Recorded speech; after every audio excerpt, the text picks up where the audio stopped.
makers of Clippercraft clothes for men, and 924 leading retail stores from coast to coast, present the world's most famous detective, Sherlock Holmes.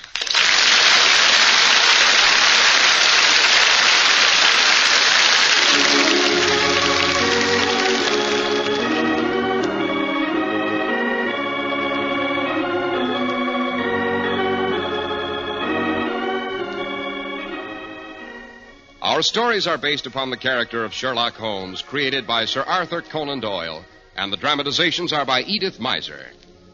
And now for our weekly visit to the familiar firelit study of our old friend, Dr. Watson. We open the door and find the good doctor on his hands and knees rummaging through a travel-worn and battered tin dispatch box. Great Caesar's ghost, don't tell me that's the one, the famous box containing the records of Sherlock Holmes' unpublished cases. It is indeed, Mr. Harris, it is indeed. But I thought that was supposed to be kept deep in the vaults of the Bank of Cox and Company of Charing Cross. Oh, not during the war, it wasn't, thank heaven. The bank was hit twice, you may remember. Yes, at the very beginning of the late unpleasantness, the government evacuated this box, along with several other notable British documents, such as certain Shakespeare folios, to a safe place in the country. Oh, I see. And they've just been returned to you now? Why the delay, Doctor? Would you believe it? They told me these papers were too valuable to be in private ownership. They claim they belong in the British Museum. I told them they could put these records in the British Museum when Holmes is safely buried in Westminster Abbey. A great many years from now, let's hope. Amen.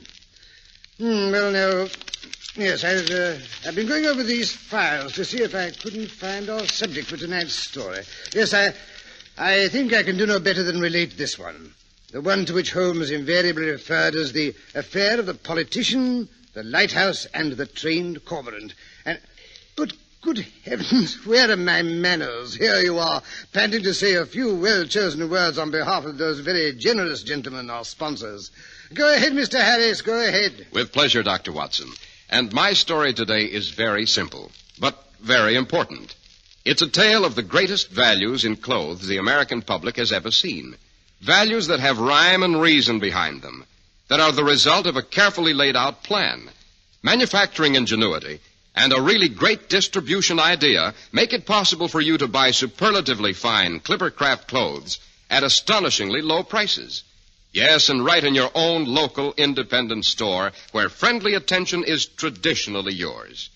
Through the Clippercraft plan, 924 leading stores across America have concentrated their buying power, bringing you tremendous savings in manufacturing and distribution costs. Take a look at Clippercraft's expensive-looking suits at only $35 and $40, with a few deluxe models at $43.75. And Clippercraft top coats and overcoats, too, at only $30 to $40. And sport jackets at only $24. You don't have to be a Sherlock Holmes to solve your clothes problem this fall. Simply compare Clippercraft with clothes selling for many dollars more.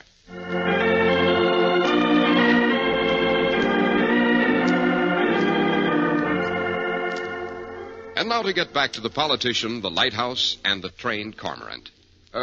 What exactly is a cormorant, Dr. Watson? A largish bird, Mr. Harris, that is inordinately fond of fish, which it dives into the water to catch. The word cormorant is a French derivation. Cor meaning raven, and marin meaning marine. Oh, yes, the raven of the sea. Sounds vaguely sinister, Dr. Watson. It was, Mr. Harris, it was indeed. This particular cormorant, whose name was Tika, was directly responsible for the death of the disreputable old baggage who, there I go, getting ahead of myself again. To begin at the beginning, it was a cold, wet November night. A Saturday night, to be exact. Holmes, overcome with the restless energy which sometimes burned inside him like a seething volcano, had insisted on a visit to the Port of London, the Chinese section of it that is so often referred to in tones of awe and terror as Limehouse. We had just turned off West India Dock Road. Against the sky rose Limehouse Church, the one thing of beauty in a sordid landscape. Yellow and brown men pattered by on slippered feet. Strange voices, whispering in strange tongues, crept out of dark corners. The air was heavy with the stench of betel nuts, shandu, and fried fish. A clinging mist crept in off the river. In the channel, a foghorn wailed like a lost soul. Holmes, what's the point of all this meandering? First up one dilapidated alley, then down the next. I'm frozen to the bone. Let's get home before someone slits our throats from behind. Nice trick if it can be done, Watson. No, a stab in the back, or perhaps a bit of thuggy with a fine silken cord would be more in keeping with this neighborhood. What's the good of all this prowling about? But, Watson, we promised Mrs. Hudson we'd bring her some tea. Some suey sen in little 2-ounce packets at 7p each. A shy little tea to fill the hour of 4 to 5 with delicate scents and dreams. The slop she's been giving us lately is enough to rot the lining of one's stomach. Well, then, let's buy the stuff and go home. That is, if you can remember where the shop is. It's just across the crazy bridge up ahead there that leads to the Isle of Dogs. A small spice shop run by my good friend Sam Ling Lee. Well, then, let's go there and get it over with. Impatience, Watson, is the curse of our Western civilization. Always in a hurry. Never taking time to taste, to savor, really to observe life. Oh, what is there worth observing in this God-forsaken district, I'd like to know? Quick, Watson, doesn't duck into this doorway. Je ne peux pas payer. You dirty little thief, I'll fix you. Good Lord, Holmes, that man was chasing her with a stiletto. After them down the next alley.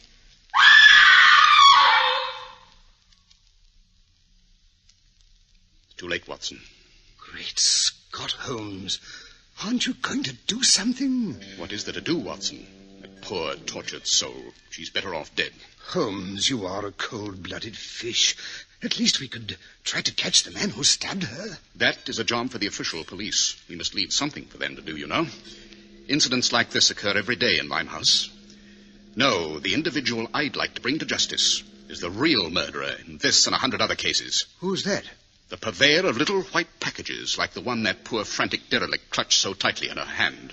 The chief of the outfit which peddles death and decay in the form of exotic dreams. You know who he is? Naturally. The annoying part of the situation is that I've been completely unable to persuade any of his victims to testify against him. They're all so tragically dependent on him for his filthy wares. Oh, but enough of that. What you've just witnessed is commonplace. But here comes something I think you'll admit is rather unusual, even in Limehouse. Yes, what do you mean? Look there across the street, Watson. Ever see a man take a bird for a walk? It's Paru, the crippled Lascar, taking Tika for his nightly outing. They're coming down the steps of the house across the way. They're crossing the street. That's a curious-looking bird. It waddles like a duck, but its beak is different. Its neck is almost as long as a swan's. That, Watson, is a cormorant, a very intelligent biped. In many tropical countries, the natives train them to catch fish. Do not fear, my beautiful Tika. The men will not harm you. Paru will protect his Tika. Careful. Here the stones are sharp. Well, I'll be... Undoubtedly, Watson. Paru couldn't be more attached to Tika if he were his own son. But, did you see the bird's eyes? They shone yellow in the light of the street lamp, like a cat's. Yes, many of the natives hereabouts are afraid of the bird. They say he has the evil eye. Perhaps that's why Paru and Tika are considered star boarders at the Lighthouse across the way. The Lighthouse? It's the name of the most notorious lodging house in all of Limehouse. Chinese, Lascars, and East Indians sleep there, 10 and 12 to a room on the bare floors or on mildewed mattresses. Tika and Paru sleep curled up in a closet on the top floor. At least they have privacy. Charming place. Why in heaven's name don't the authorities clean it out? Authority around here, Watson, is Harry Hawkins, called Handsome Harry by the natives because he's so definitely the opposite. Mr. Hawkins not only owns most of the houses in this area, he's councilman for this district. Yes, but surely it's not good business to let your property go to rack and ruin like that place across the way. The Lighthouse, Watson, is run by a vicious old reprobate who's known as Mother Fishface, partly because she has no teeth and a cold and fishy eye, and partly because she runs a fish house in the kitchen under the steps, where she dispenses decayed fish and chips at 2p a portion to the poor starving wretches who inhabit the rooms upstairs. Mother Fishface is the only one who dares talk back to Mr. Hawkins. She's the only one who dares to be late with her rent. In fact, it's rumored that she has something on the old boy, and he's definitely afraid of her. Knows where the body's buried, eh, Holmes? Or how he procures the opium and hashish he undoubtedly deals in. I suspect most of her boarders are smugglers of the vile stuff. So we came down here for the purpose of buying tea for Mrs. Hudson, and now we suddenly seem to be interested in a dope-running outfit. Holmes, you don't fool me for a moment. 5 years' association with Sherlock Holmes seems to have sharpened your powers of observation, my dear Watson. Well, Quiet, Watson. Quick. Slip behind this wall. Here comes Mr. Hawkins on his weekly collection rounds. Open up there. Saturday night. Rent's due. Here's your money, Mr. Hawkins. Blast you. Charming fellow, Mr. Hawkins. Quiet, Watson.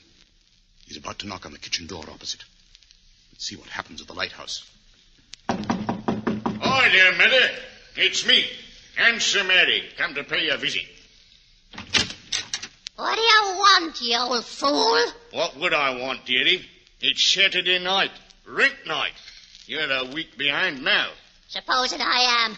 You ain't starving. You can wait, can't you? No, old girl, you know I wouldn't press me old sweetheart. Here, look, I brought you a present, a fine bottle of gin. What's wrong with it? Is it poisoned? Oh, have your little joke, won't you, dearie? No, I don't think you'd do a thing like that, Harry. The day they find me murdered, that's the day you'll wish you'd never been born. How you do run on. If anything was to happen to you, you know it'd break me heart. Wouldn't it just? Here comes that cripple and his bleeding bird. It's always sneaking into me door and making away with a fish. Them birds has a weakness for fish. Well, if he don't keep out of my kitchen, it'll be the weakness that finishes him. Hey, you there, Peru. Yes, Madam Fishface. Keep your dirty bird out of my kitchen, and don't you call me madam. My Tika is not as dirty as your kitchen. And as for your fish, I would not feed it to a swine, much less my beautiful Tika.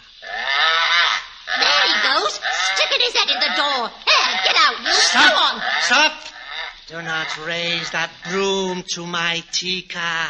Not raise the broom, is it? Listen to me, you slimy heathen. That bird comes into my kitchen once more, and I'll wring his bleeding neck.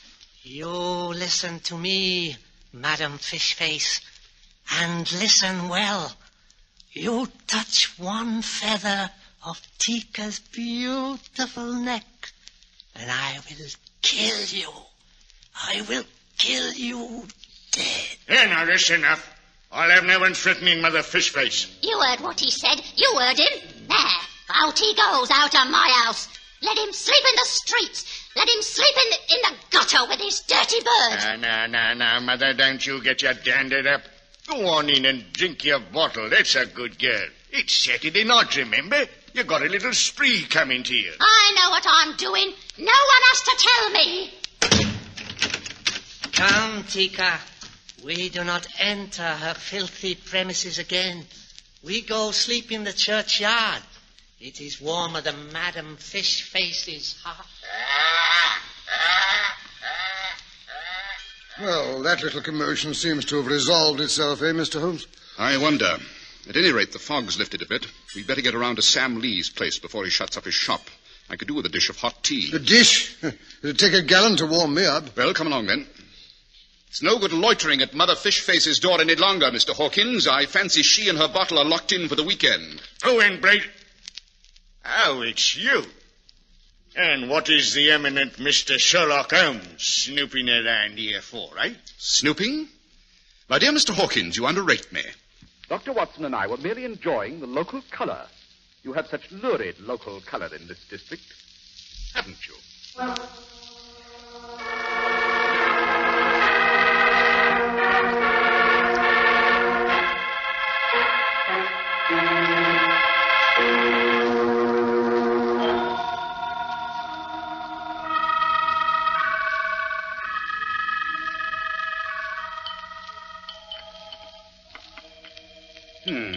Delicious. A true Lapsang souchang. Smoky, with a suggestion of the true charred rope flavor. Not bad. Could do with a spot of rum in it, though. Typically British reaction, Watson. The Englishman is always insulting his palate and desecrating his tea with surpluses. Cream, milk, rum, even nasty little pieces of lemon. At any rate, the libation served its purpose. It's thawed you out. I've drunk so much tea, I'm awash. My back teeth are practically floating. Never mind, you look less blue around the gills. Oh, I wish you wouldn't use that expression, Holmes. Brings back that horrible old woman's face. I say, she did look like a fish, you know, a dead fish. Hello. Look out of the window. Here's Handsome Harry running down the street. Yes, seems to be headed in this direction. Yes, here he comes. Oh, Mr. Holmes. Oh, thanks. Thank heavens you're here. And your friend, too. I think you said he was a doctor. Yes, I'm a medical man. What seems to be the trouble, Mr. Hawkins? You better come right away. She'll be needing you, no mistake. Who'll be needing whom? What's happened? It's Mother Fishface. After I'd finished my collections, I went back to tell her about the plumbers coming in on Monday. But the door was locked, and she wouldn't answer. Probably the result of too rapid absorption of the bottle you left behind. Oh, you're right here. Not answering the door wouldn't upset me most times. Only tonight there's a great smell of gas leaking out around it. Gas? Hurry, Watson. Let's hope we're not too late.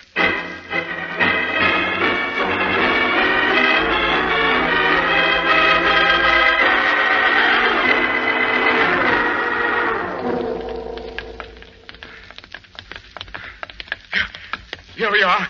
2 steps down. Careful. Top one's loose. Smell of gas. Very pronounced here, Holmes. Quite. Door locked. Shall I break it down? Windows quicker. Stand back. I'll use this loose brick. Phew, what a stench. Stale fish and gas. Give it a chance to clear for a moment. I say, there she is, Holmes. You can see her lying there behind the table. But what's that draped across her leg like a snake? It's not a snake, Watson. It's Tika's neck. The bird is doubtless lying beside her, hidden by the body. Tika! Come on, over the sill we go. Tika!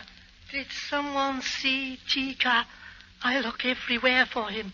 I am asleep on a grave, and Tika sits on the tombstone. When I wake up, he's gone. He's in there, Paru. I'm afraid we've come too late. Tika! My beautiful Tika! She has destroyed him. All right, come in, all of you. I kill her. I slit her throat. Paru, put away that knife. And take the bird outside. Try artificial respiration. Don't waste any time. Watson, you look out for the old woman. My pretty, my beautiful Tika. Here, I better turn off this here gas jet on the stove. It's wide open. Don't touch it. But confound it, did you have to do that?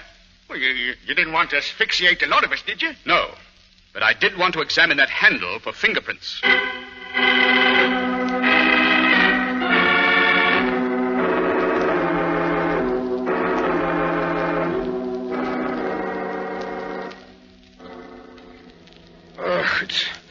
It's no go, Holmes. I can't bring her round. She's turning cold. Yes, gas poisoning. That's what finished her. Unusually florid face. Gas poisoning complicated by cerebral thrombosis brought on by alcohol and high blood pressure. Yes, I noticed the uneven dilation of her pupils. Yes. Poor old dear. One never knows, eh, Mr. Holmes?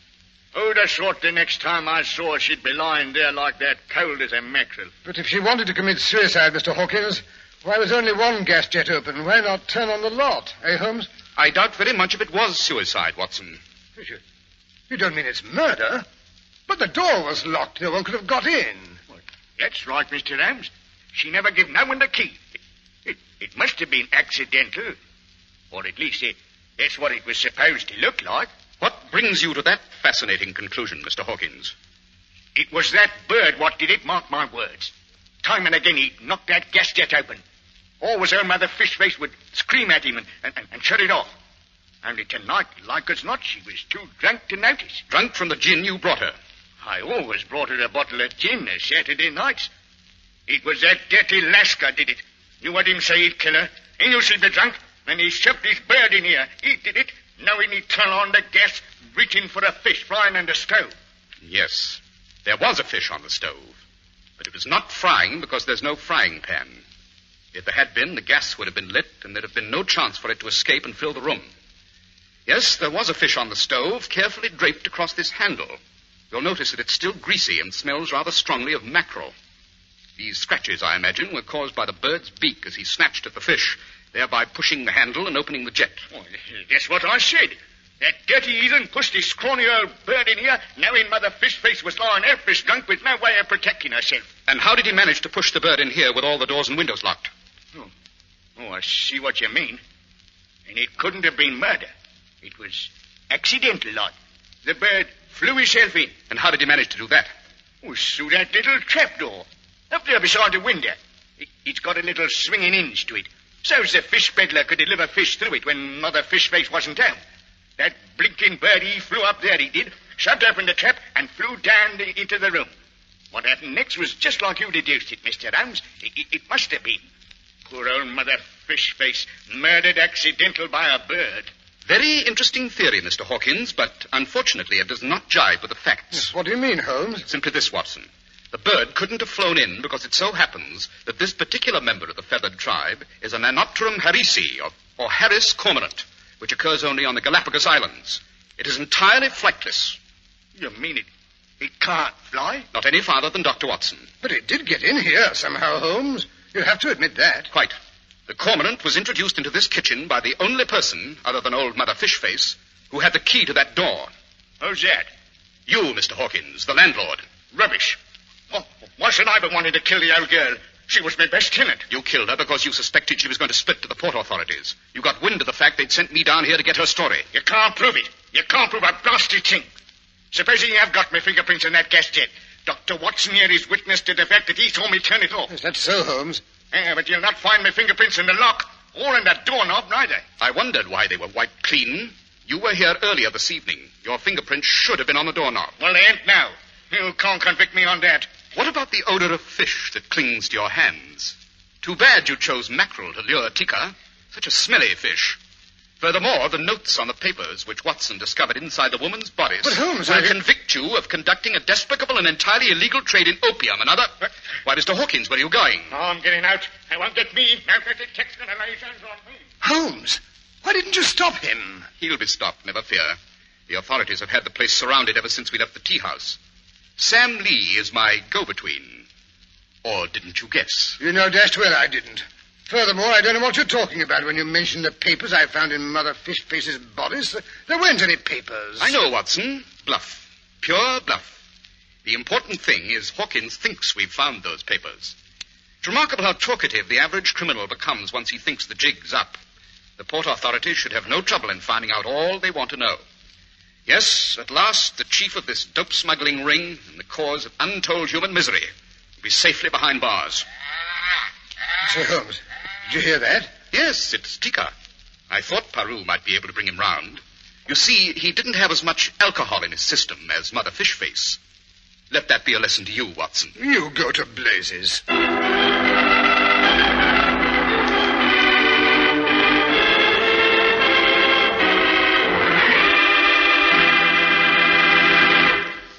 It's a problem for the average family these days. Practically every necessity costs more, and most family budgets are not elastic. But there's one thing a man can buy today that gives him the most for his money he's ever known. Yes, even these days. Without the sacrifice of quality, you can buy really fine Clippercraft clothes for far less than ordinary clothes cost elsewhere. And in your own local independent store, where you get friendly personal attention. It's all made possible by the Clippercraft plan, concentrating the buying power of 924 leading stores from coast to coast. Stores you can trust. Stores where Clippercraft quality is still sold at amazingly low prices. Even today, Clippercraft suits are only $35 and $40, with a few special numbers at $43.75. Even today, top coats and overcoats are only $30 to $40, and sport jackets but $24. Selling beautifully tailored, expensive clothes, inexpensive in price, at the nation's finest independent stores, is the great big idea behind the Clippercraft plan. That's why men who know insist on Clippercraft clothes. So be sure to visit the Clippercraft store in your city. The leading stores in the metropolitan area that bring you Clippercraft clothes are Saks 34th, Broadway at 34th Street, Manhattan, Abraham & Straus, Brooklyn, the Boulevard Men's Shop, Kresge, Newark, New Jersey, and the B&B Clothes Shop, 16408 Jamaica Avenue, Jamaica. These great, courteous, and friendly stores are proud to add their names to that of Clippercraft in the label of your suit, top coat, sports jacket, and overcoat.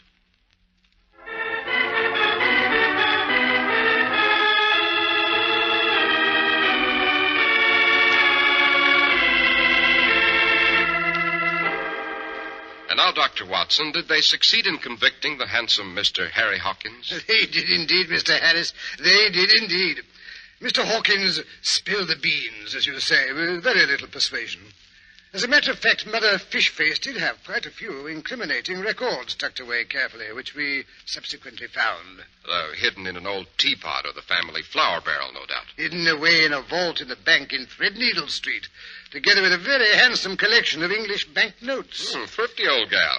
Who inherited the money, Doctor? Holmes saw to it that the money went to the Limehouse mission for stranded seamen. He also arranged for Peru to spend his declining years there. He even managed to wangle a permission for him to keep Tika perched on the foot of his bed.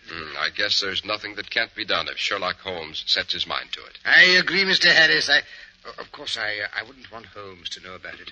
When did Holmes first suspect that Hawkins had murdered old Mother Fishface, Doctor? Oh, he was pretty sure of it, Mr. Harris, when he realized Hawkins had run for a doctor without first stopping to break a window or turn off the gas. In other words, Hawkins was taking no chances the old girl might come to. That's about the size of it. And now I wonder if you'd like to give us an idea about what we can look forward to next week, Dr. Watson. Well, now, let me see. I think that next week I'll tell you how witchcraft suddenly came to life again in the west of England, and how the investigation of a fairy ring in the grass and a weather-beaten broomstick covered with medieval recipe for flying ointment led Holmes to one of the most diabolical criminals he ever encountered. I call it the laughing lemur of Hightower Heath. Sounds appropriate for what is practically Halloween. Why do you think I chose it, Mr. Harris? Why do you think I chose it?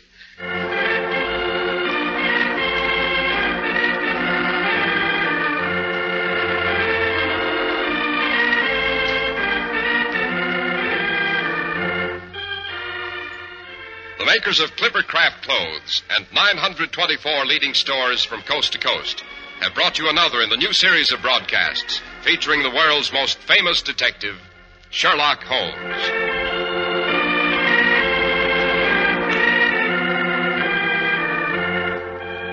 Sherlock Holmes is produced and directed by Basil Lochran, with special music by Albert Berman. Holmes is played by John Stanley, Dr. Watson by Alfred Shirley.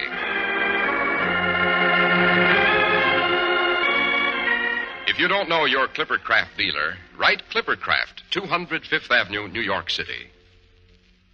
Your National Guard is destined to play a more important part than ever before in America's security plans. The National Guard offers young men regular Army pay and training without interference with their normal civilian life.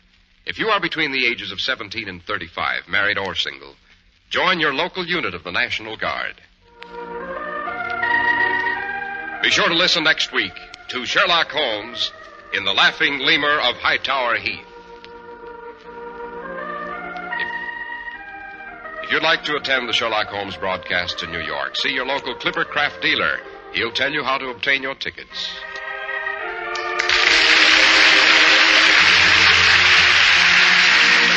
This is Cy Harris speaking for Clippercraft Clothes. This is the Mutual